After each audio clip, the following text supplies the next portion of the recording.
আল্লাহর হাবিবের ইন্তেকালের পরে সাহাবায়ে কেরাম চিন্তিত, খুবই কান্না জড়িত। ছোট্ট একটা গাঠুরি বেঁধে বেলাল আসছে, হযরত আবু বকরের সামনে দাঁড়ায় বলে, আবু বকর বিদায় দাও, মদিনায় আর থাকবো না। কেন রে বেলাল, কি জন্য মদিনায় থাকবে না? কিসের অভাব, কিসের কষ্ট? কেউ কি তোমাকে ব্যথা দিয়েছে, না তোমাকে মেরেছে, নাকি তোমার কোনো অভাব আছে? বলো, বাইতুল মাল থেকে মাসিক বেতন দিয়ে দিব। বেলাল বলে, আবু বকর রে, আমার যে অভাব, কোনোদিন কি সেই অভাব পুরা করে দিতে পারবা? বলো রে বেলাল, তোমার কিসের অভাব?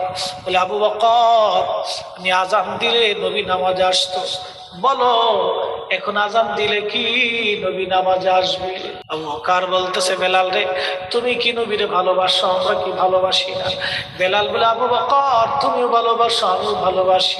শোনো গো আবু বকর, তোমরা নবীজি রওজা শরীফ দেখলে সহ্য করতে পারো? আমি বেলাল যখন আজান দিয়ে নবী রওজা শরীফের দিকে তাকাই, আমার কলিজা গুলি ফেটে